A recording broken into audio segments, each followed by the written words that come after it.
तो भाई लोग, आज का एपिसोड शुरू होता है। जैसा कि तुमने देखा, हेमचैन मान जाता है हेम के साथ खेल खेलने के लिए। अब जब वो मान गया है तो हेमचैन और हेम मस्ती करना शुरू कर देते हैं। पर तभी उसको याद आता है कि हेम के मम्मी पापा घर पर हैं। अगर उनको पता चल गया कि ये लोग उसके कमरे में खेल खेल रहे हैं तो बहुत बवाल हो जाएगा। इसलिए वो लोग सोचते हैं कि घर पर तो मस्ती हो नहीं पाएगी। फिर वो डिसाइड करते हैं कि किसी तरह फैमिली को मनाएंगे और उनको मनाकर बाहर जाएंगे और बाहर जाकर अपना खेल शुरू करेंगे। तो हेम और हिमचैन मिलकर झूठा मूठा झगड़ा शुरू कर देते हैं और जब वो झगड़ा करते हैं तो बहुत शोर होता है। हेम के पापा और प्यूरम जब ये शोर सुनते हैं तो उनके पास जाते हैं और पूछते हैं कि क्या हो रहा है, क्यों लड़ रहे हो। हिमचैन हेम के पापा को बताता है कि हेम आजकल बिल्कुल भी पढ़ नहीं रही है, उसका पढ़ाई में मन नहीं लग रहा और मुझे लग रहा है कि अगर वो थोड़ा माइंड फ्रेश नहीं करेगी, बाहर जाकर हवा नहीं लेगी तो उसका मन लगेगा भी नहीं। और हेम बाहर नहीं जाना चाहती, वो घर में ही पढ़ना चाहती है, इसलिए झगड़ा हो रहा है। ये सुनकर हेम के पापा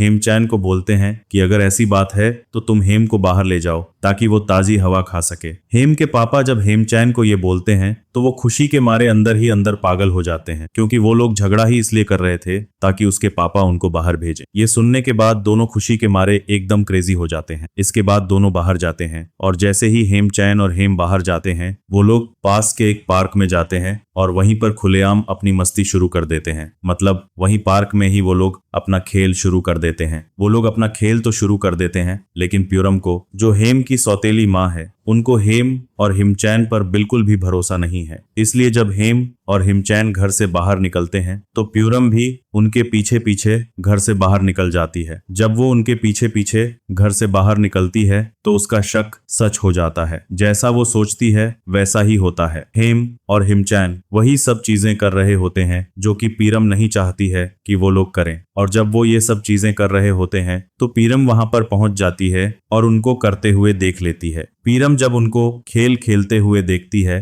तो दूर से उनको रुकने के लिए बोलती है और उनको मना करती है कि वो लोग इस तरह की हरकतें न करें। लेकिन अपनी हेम कहाँ मानने वाली है। जब वो ये सब चीजें बोलती है, हिमचैन तो डर जाता है और रुक जाता है, लेकिन हेम घंटा उसको कोई इज्जत नहीं देती। वो कुत्ते के बराबर भी उसको इज्जत नहीं देती। अगर कुत्ता भी आ जाए तो वो रुक जाएगी, लेकिन हेम प्यूरम को कुत्ते से भी कम इज्जत देती है। इसलिए जब प्यूरम हेम को रुकने के लिए बोलती है तो वो रुकती नहीं है, बल्कि पहले स्लो कर रही होती है। लेकिन जब प्यूरम ये सब चीजें बोलती है तो वो और स्पीड बढ़ा देती है और ऊपर से इग्नोर करते हुए वो प्यूरम को बोलती है अपने काम से काम रखो। भले हेम प्यूरम को अपनी मम्मी नहीं मानती है, लेकिन प्यूरम जो है अपनी बेटी की तरह ही सोचती है हेम को। इसलिए इतना ज्यादा बोलने के बावजूद भी, इतना कम इज्जत मिलने के बावजूद भी प्यूरम जबरदस्ती हिमचैन और हेम के बीच में जाती है। उनके बीच में जाकर उनके बीच की मस्ती रुकवाती है और प्यूरम जब हिमचैन और हेम के बीच की मस्ती रुकवाती है, इसके बाद हेम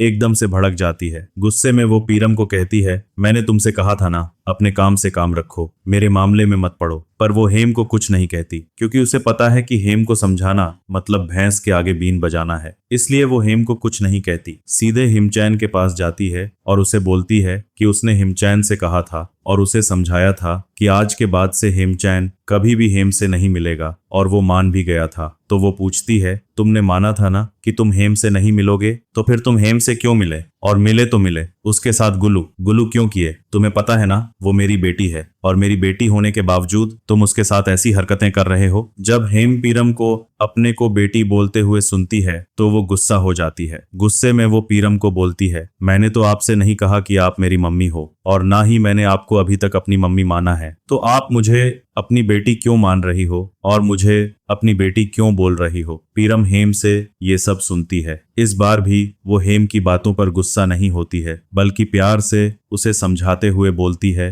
हेम, यहाँ पर ये सब बातें नहीं करते, चलो मेरे साथ घर चलो, घर जाकर हम लोग बातें करेंगे। इसके बाद प्यूरम हेम का हाथ पकड़ती है और उसे घर ले जाने लगती है। इस बात पर भी हेम गुस्सा हो जाती है। वो गुस्सा होते हुए प्यूरम को बोलती है कि वो अपने आप घर जा सकती है, उसे घर ले जाने की कोई जरूरत नहीं। इसके बाद वो अपने हाथ से प्यूरम का हाथ छुड़ाती है और अकेले घर चली जाती है। और पीरम वहीं पीछे रुक जाती है, मतलब हिमचैन के साथ। पीरम हिमचैन के पास थोड़ी देर वहां पर रुकती है। वहां पर रुकने के बाद वो हिमचैन को धमकी देती है। वो हिमचैन को धमकी देते हुए बोलती है कि अगर आज के बाद वो फिर से हेम से मिला तो उससे बुरा कोई नहीं होगा। ये बोलने के बाद वो उसे फिर से बोलती है कि जो कुछ भी हो चुका है उसे देखते हुए ऐसा लग रहा है कि अब उनकी दोस्ती आगे नहीं बढ़ पाएगी। यानी कि पीरम हिमचैन से वहीं पर दोस्ती तोड़ती है। दोस्ती तोड़कर वो पीछे हेम के घर चली जाती है। अब ये सब होने के बाद हिमचैन को समझ में नहीं आ रहा होता है कि वो क्या बोले और क्या करे। उसमें तो उसकी कोई गलती थी नहीं। जो गलती थी